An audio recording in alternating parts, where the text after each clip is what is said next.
PI found a girl that was supposed to be a part of the chat group that he was helping. You just got out of being out of trouble with cheating, and it took me a whole year to shut up about it. And here it is. I'm seeing a girl named Cheetah. Skyla's face is mine exactly. Cheetah? Talk about the universe giving you signs. Isn't that ironic? Her name's Cheetah. Ain't it We're ironic? talking. Cheetah. I cheat on you ass. Yeah. Oh no, not the accent. I cheat on you ass. Yeah. Angela meets with a private investigator and reveals new information that has her even more suspicious of Michael. Information that leads Skyla to call her mama out. I mean, you really do seem like one of them old, naive old ladies that Bitch. get scammed. Plus, Who is Cheetah, Michael? She's a member of the group. yes, your girl finally sat down with the man himself. So many people want to know, why did you stay for so long? Yeah, we talked about it all. The reports came out that you allegedly ran away from Angela because you, quote, feared for your life. What happened, Michael? It's very, very sad. I was treated like I'm just a nobody. Let's get into it. Hey 90 Day Fans fam, it's Melicia. Michael and I had a nice little chat, and although there are some specifics he couldn't touch on for legal reasons, He shared a lot. do you think Angela loved the show more than she loved you? You know, she applied for the show back then. I never knew about the show. Information that has me now second guessing the conclusions I came to about him. If he really scammed Angela and he's acting like Mr. Genuine, he needs to ditch reality TV and head to Hollywood because he is wasting Oscar-worthy talent on 90 Day Fiancé. Why did you allow yourself to receive that treatment? It's because, I mean, I loved her. For real. I loved her, and regardless of... But you loved her. You said you loved her. You can check out our full conversation when the 2-part interview drops this week. Make sure to subscribe and turn your notifications on so you don't miss it. And yes, to those of you who are curious, I have seen the trailer for this 5-part tell-all that starts next week. All I'll say is, you guys grab your popcorn. and honey, I can't wait. It's kind of hilarious seeing how they all get into this one house and start to play therapists for each other in their own ways. Like you not her. You go through that every day, and let's see if you say that again. Whoever came up with this whole put them in one house idea, genius. I'm mostly excited to see, well, I'm excited to see it all. But I want to know what's going to go down between Lauren and Thais. You're not better than anyone. I never said I was. You act like that. Are you out of your mind? And look at Jasmine giving old Hollywood glam. Yes. At the top of the teaser, she was on stage looking like Cinderella. Also, somebody said, why is Ed always fighting in the jacuzzi? Did one of you mother come to my defense? Not one of you. You are mother. Right. Isn't it supposed to be a place for relaxation? He was on The Last Resort causing drama in the jacuzzi too. Sorry, I didn't mean to call you a bitch. Please, Kelly, But I did the first time. shut the up, Edna. Hold on one second. Look, Jared, shut the up. Now, when it comes to Angela and Michael, an insider tells me that things are going to get rough, terrible, which isn't surprising, but apparently it gets so bad that some of the cast gets to their breaking point with these two. Personally, I can't wait to hear what the private investigator found on Michael at the tell-all. We do have him here with us today to share what he has found. We learned this episode that he has connections all over the world, including Nigeria. He sounds legit. Let's get into Angela meeting with the PI for the first time, starting with the new information she shares with her daughter Skyla on the way there. Michael's only been here 2 weeks, and I already feel he's lying because he's acting shady. Now that you got him a new phone, I mean, have you seen him doing anything suspicious? I was on, my little desk where I do all my work. I wonder what work she does. I was on, my little desk where I do all my work, and I asked him to go get his phone because I needed his phone, And he went in there and got it, and it was like 10 minutes, and I went in, you know how you go in my bedroom, and you go to the bathroom, that dresser's blocking you? He was crouched down, and when I walked in, you know, he jumped. And I said, why is your phone on? I told you to bring it to me. It's been 10.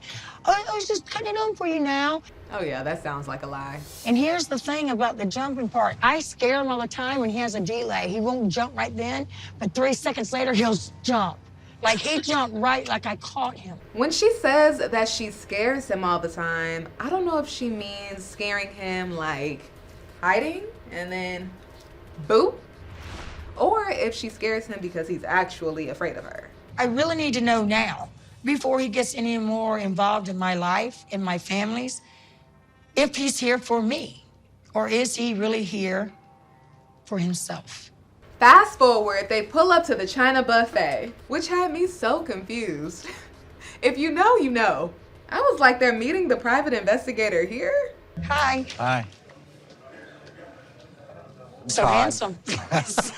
Who knew she was going to hit on him? Saw it coming. Well, thank you. You're welcome, Todd. Hey, Todd. This is Skylar, my Sky, daughter. that's good to meet you. I'm Good to Todd. meet you, too. Have a seat. Well, Quaint little restaurant. He's surprised they're at the China buffet too. this is one This of my worked out okay? favorites. Yes. PI Todd, which is probably not even his real name, ask Angela what's her story? What's led her to the point of reaching out to him? Well, started actually 7 years ago. I met a guy online from Nigeria. I went over and met him for the first time and started realizing he had a lying problem. So most of our relationship has been long distance. But now that he's here, we're trying to figure out if he's trying to get his ducks together and leave Mama B now that he's here, or if maybe he is, you know, still in a relationship with my mama. Angela then tells the private investigator about how she found out Michael's part of this Paradise Men group. And she goes on to reveal some information that she found out about Michael that is new to us. Michael told me it's all Nigerian men married to American women, and they're just all helping each other. Trying to get their visas to the Trying to get the US. visas to the U.S. And here Okay. he ain't even got to the U.S., so how is he an ambassador? But anyway, that's what he told me. And then I found a girl that was supposed to be a part of the chat group, and he was helping. You just got out of being out of trouble of cheating, and it took me a whole year to shut up about it. And here it is. I'm seeing a girl named Cheetah. If Michael gave her that name, he told on himself. And that name also sounds like they just been talking dirty. He explains that this girl is... There's another girl? Yeah. You didn't tell me. She didn't tell us either, Skylar. I'm so grateful to have Skylar here with me during this consultation. You know, there's some things I didn't tell her that I felt she didn't need to worry about because she had so much to worry about what I've done told her, you know. But what I find is he's talking to a woman, Cheetah, and you had the audacity to put that girl on your private number. You just got away with still being married to me after cheating on me. That is just you.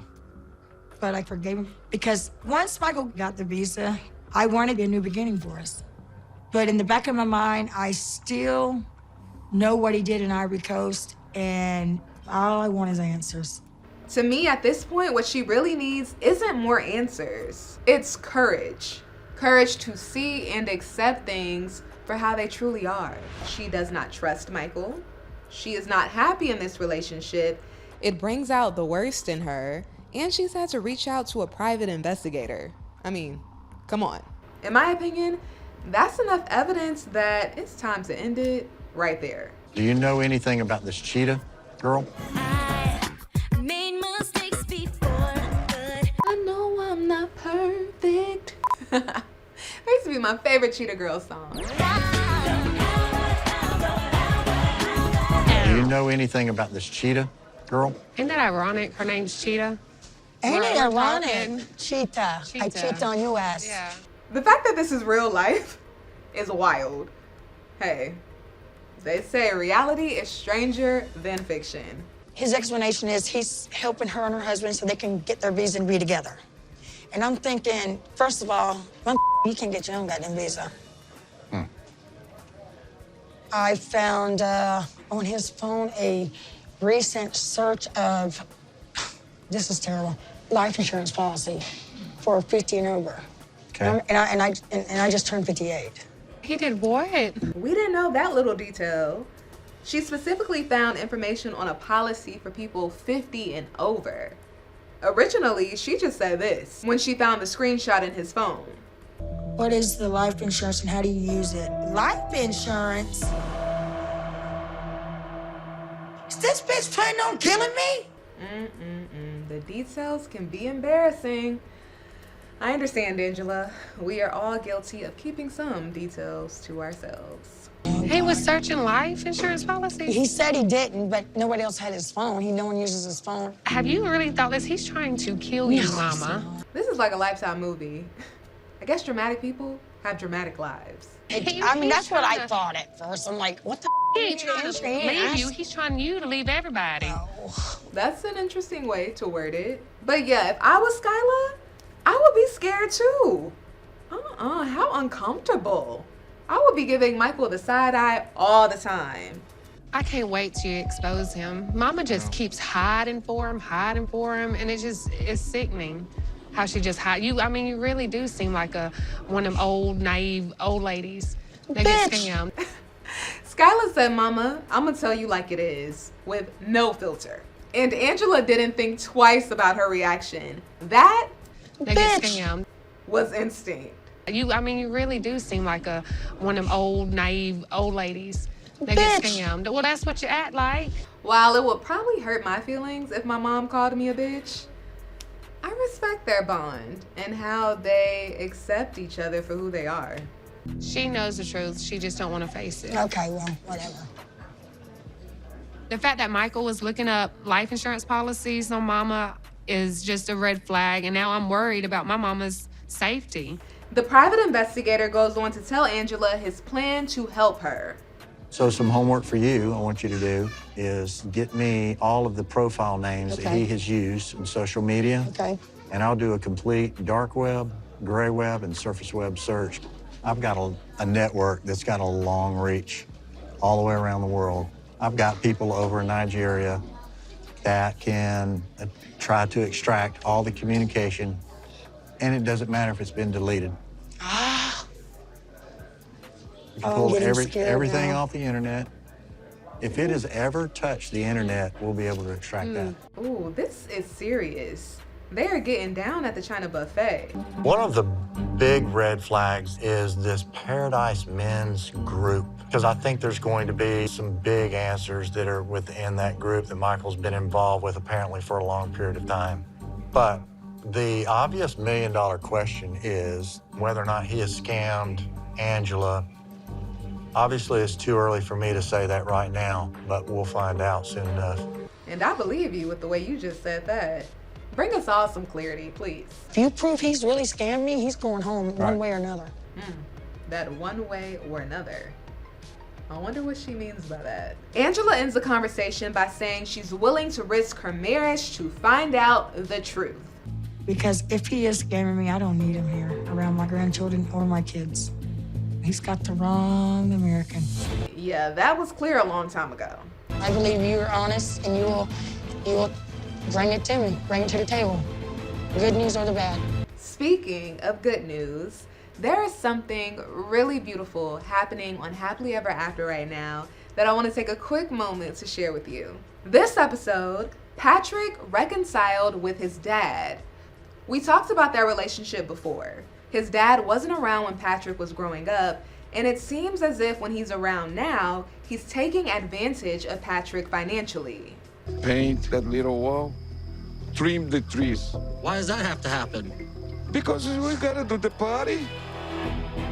I don't want to say I'm psychic, but I called it. Why you ask too much for things? Because I need help with the money. That's my bull. One of the main ways Patrick's dad was getting money from him was through an apartment. Patrick started renting this apartment in Brazil from his dad, who also lives in Brazil, during the time when he would travel to the country to visit Thais when they were dating. But now, even after they are married and living in the US, they are still paying rent to his dad for this apartment. I think when it comes with the apartment, we are throwing money away because, we don't live there. A few episodes ago, I was so proud of Patrick because he opened up to Thais about why he's holding on to the apartment that he's renting from his dad so tightly. Like, my dad wasn't around. Like, my parents got divorced, then we moved across the country. So, like, I'd be lucky to see my dad once a year. Most of the time it was at a motel because he was on the road. He was a truck driver, and it'd be like for a day or two. And that was it. And I'd wait another year until his route came back. And shout out to Thais, by the way. She's done a great job creating a safe space for Patrick. Having that apartment was the start of, like, my dad coming back into my life. It was like the first time, like, we actually, had something, like, to do together. And I haven't got to do that with him pretty much my entire life. And, like, why throw that away for a few $100s? I understand. After releasing all that pent-up emotional energy and talking about it, Patrick decided that he was going to talk to his dad about setting boundaries.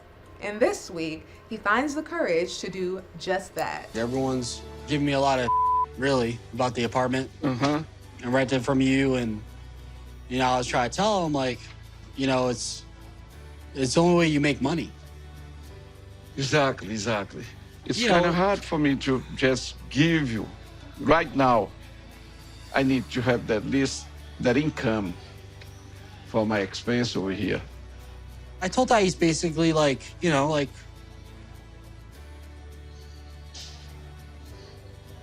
she needs to understand, I'm your father. That's it. I admire a man who is not afraid to cry. What he went through was painful. Like, the apartment was about you. And I love the fact that, like, when I first came here, it was our thing to, hang out. I understand. For me, Dad, it was hard. Growing up without you there. Look at John keeping an eye on Patrick. They seem like complete opposites at times, but they work. He loves his brother. I feel sorry about that, but sorry I didn't was there for you all the time. I know it was a very, very important thing. But another thing too, but I didn't have my father either. It's not an excuse. Great response. Hold him accountable. It was just hard. So, like, for me, when everyone's talking about money and the apartment and this, that, and the other, I'm just like, I don't care. It felt like you were my dad again.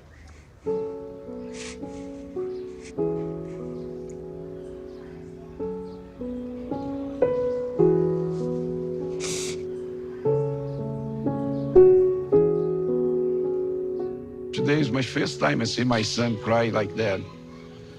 It is very emotional. I feel pretty bad don't be there for him, But I feel that Thais is the person brought me and Patrick together. But I just don't want to get between them. I love my son Patrick very, very much. Very, very much. I love him. After Patrick calmly expresses his emotions, he starts to set boundaries, and it turns out better than he expected. I had to, tell Thais, about how much this apartment means to me, because we've been just arguing about it. But, I told her, like, I'll talk to you and just make some boundaries, like not pay rent early or pay, like, 2 rents in advance. His dad knows he was wrong for that. Just let me know, you know? Direct to me, talk to me. That was a very humble response. I took it as him saying, I know I need to be checked at times. Check me. Let's work on a relationship. I think we can be stronger and build good stuff for us. Like, with or without the apartment? You still my son. And Alice is still my granddaughter. That's exactly what he needed to hear. You're still my dad. Still your dad. Give me up. I love my son. You're the only one. I'm sorry. I think this is the first time I ever heard my dad say sorry. You know, it's the first time I really have told my dad like how I really felt about everything. Like I didn't really expect that, but after telling him everything, like it made like setting boundaries with him a lot easier than I thought it'd be. I love to see it. They just healed some generational pain right there. All this is happening as they are celebrating the life of the next generation, Patrick and Thais' baby girl, Alice.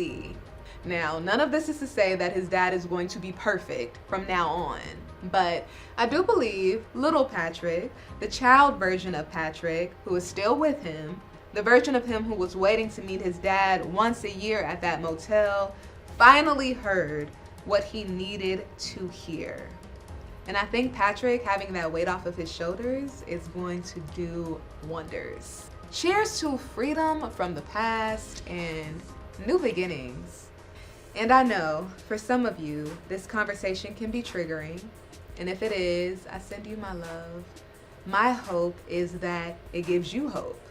And if it's too late for that, I hope that it reminds you that your parents' choices weren't a reflection of your worth, but a reflection of their own brokenness and capacity to love. You okay? I'm good. I was talking to my dad, that's all. Oh yeah? Mm-hmm. What did you say? He was okay with the boundaries. He's okay? Mm-hmm. Talking about everything. How hard it was growing up without him. It's a conversation I want to have with him for a long time. I love you. Let's say. It meant a lot. You know, he said he's sorry.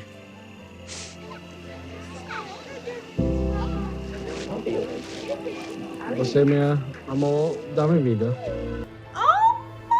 That's a good man, and that's a good woman. These are the things that happen when we are in healthy relationships. The relationship makes us better. I'm so grateful that I met Thais. She's taught me so much on how to open up, and she's given me a safe place to be really just a better man. It's been so nice to watch them grow into the couple they are now. I'm proud of Patrick and Thais. All right, next week, part 1 of the tell-all. Angela hired her PI to investigate Michael. We do have him here with us today to share what he has found. I've got a 189-page report. Oh my God. I'm shaking. I'm scared to death. Did you tell my daughters I said my opinion. So I said my opinion. Bitch. I said my opinion. Let me tell you something. You better get your ass and get your I said my opinion. Duck up. Duck up. Run, brother. Run, Michael. Get your and go now. Oh my goodness. Prepare yourselves. On a lighter note, Thanks for hanging with me. Make sure you stick with ET because we are covering it all. I will see you next time.